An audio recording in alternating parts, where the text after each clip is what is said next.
Hey guys, it's Ashley, and today I'm going to be talking to you about my all-time favorite debuts. I've been wanting to make a few of these videos for a while with my all-time favorite so-and-sos, so this is the first, and I hope you guys enjoy. So if you don't happen to know, a debut novel means it is an author's first novel that they're putting out, and the reason that I am making a video about my favorite debuts is because debuts are such a miraculous thing. Like, you have to think about it. You just wrote a full-on book, and now it's published and it's out there, and you are now a debut author. That's insane to think about. And for somebody who really wants that to happen to them one day, me, I would love to be a debut author, and I love reading debut books because it's just kind of like a look into what I hope to one day accomplish. That is the magic to me behind debut books, and that is why I'm so excited to be making this video for you guys to talk about some of my favorites. Some of the people that I aspire and look up to. So speaking of debuts,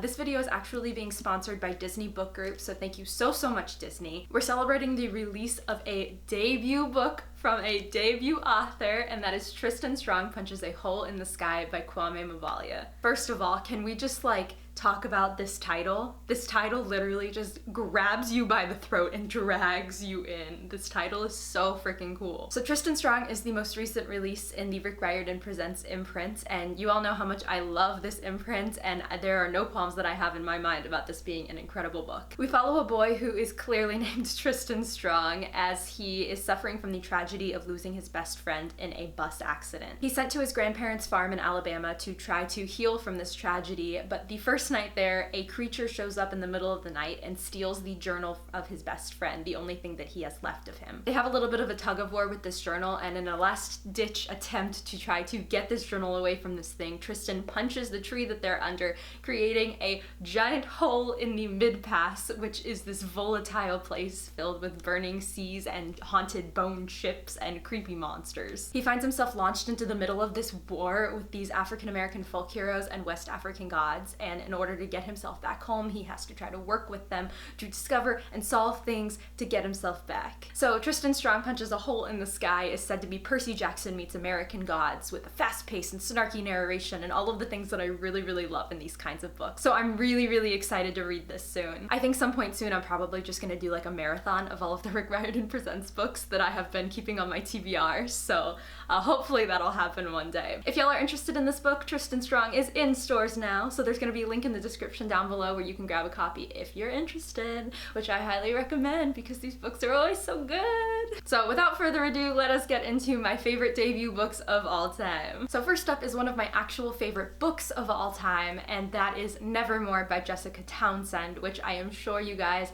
have heard me talk about constantly on my channel from last year. If you don't know anything about this, Nevermore follows this girl named Morrigan Crow who was born on the unluckiest day in the world, and everybody blames her for everything that goes wrong in the town. One night she's whisked off to Nevermore to compete in this competition where these kids vie for a chance to stay in this town, in this world that is crazy and weird and unique and really fun, and also has lots of secrets. The world is quirky and unique, and the characters are really great, and the dialogue is really fun. All in all, this book is just such a good story, and I just highly recommend picking it up. This is one of my favorite middle grade books that I've ever read, and I'm really mad at myself that I keep putting off the sequel, Wondersmith. I'm planning on buying it soon, and I will read it when I do, but for now, I'm just going to be satisfied with the fact that this book is so freaking good, and that I still have that one to look forward to. Like, literally, if I could write my first book as good as this one is, I'd be set for the rest of my life. I'd be done.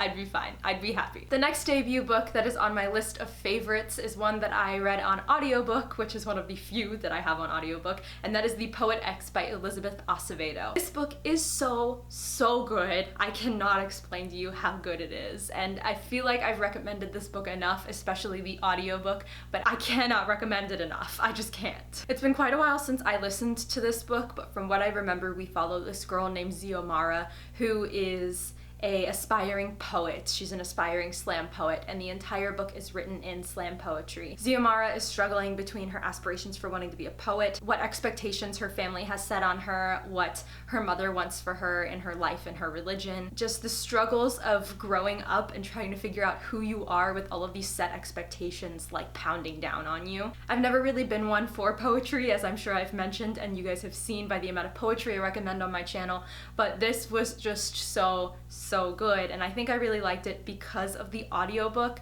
By the end of it, I was crying, I was in tears, I was in the parking lot of my job, and I needed to get to work in the next 2 minutes, but I was just like bawling my eyes out. It was so good. So I highly recommend this debut novel. It's so good. Just is so good. Next up, I have a series that is very popular on BookTube, and that is An Ember in the Ashes by Saba Tahir. If this is her debut book, I don't even want to know what's next. This book and this series is so incredibly good. It's not even funny. It's just so intricate and complex, and just the world that we're living in is so dark and just like bad, but it's so good.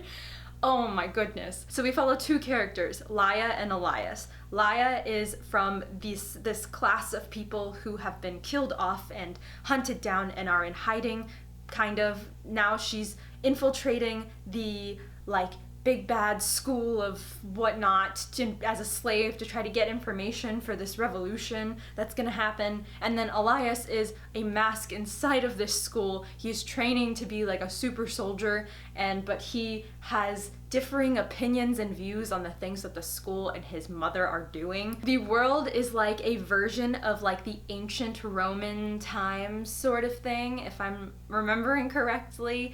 It's just so crazy good. It's the world, like I said, is so dark and so horrible, but the characters are so bright and just like move you through this world. It's very violent at times, so if you're not a fan of like violence and fantasy, then I probably would not pick this up, but it's just, I can't explain to you. And again, I haven't read the third book that's already been out for a while, so I'm kind of mad at myself for that, but the first two I can highly recommend, and I know the third one has like broken people's hearts, so I'm ready for it. I just haven't gotten to it yet. The next debut book that is on my all-time favorites list is actually one that I have not really talked about on my channel a lot, but when I was going through the list of books that I've read and I passed along this one, I just got such a good feeling from like remembering when I was reading it, and I knew it had to go on this list, and that is When Dimple Met Rishi by Sandhya Menon. If you haven't read this book yet, this is such a feel-good, cute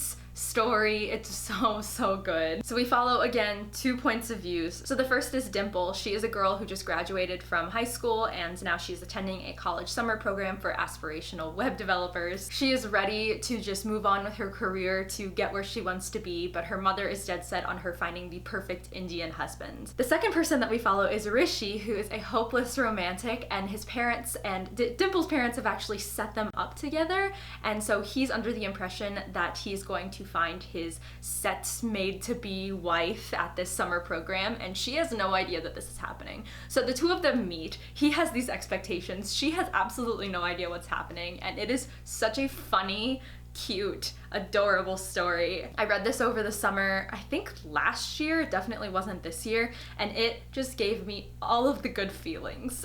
Even like I was saying, when I passed over this book on my already read list, I really loved it, and I got all of those feelings back, and it just made me want to read it over again. What's cool about this book too is that the double perspectives are actually like the same scene, but in the other person's perspective. So whereas the story will normally move along in different perspectives based on like who's better at telling the story, this one goes into like a scene from Dimple's perspective, and then we'll go back through the scene in Rishi's perspective, and it's so fun because you get to see exactly how different their views were in each of the scenes. Maybe Dimple was thinking something and Rishi was thinking the complete opposite, and that's why something unfolded. This is one of the 2 contemporary books on this list, and I don't read a whole lot of contemporary. As you guys know, my favorite genre is fantasy, but this was just, it was so fun, and I'm just so happy that I get to put this on my debut list. So I have another middle grade book to add to my all-time favorite debuts list, and it is one that I actually wasn't expecting to enjoy as much as I did when I first read it,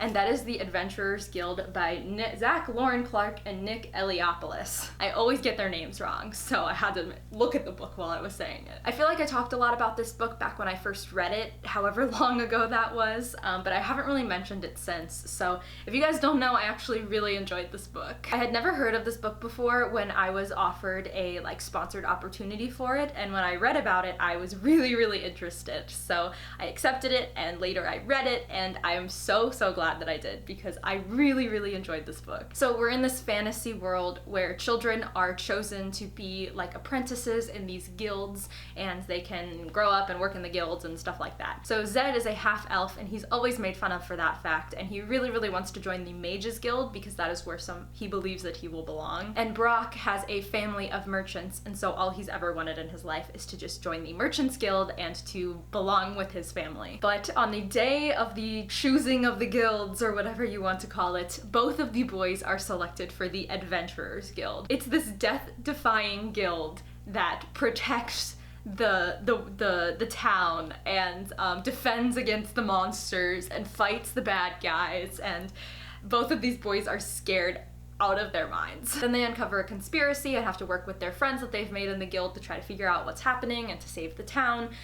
It's a really great story, and it reminded me when I read it a lot of the Percy Jackson series. So highly recommend if you're looking for another one of those feel-good, fun, middle grade books. It's really good. It's actually a really short story, and the second one is already out. Have not read it yet, as usual, but I really want to, so I definitely recommend. And so the final book that I have on my all-time favorites debuts list is one that has seen a bit of controversy in the past.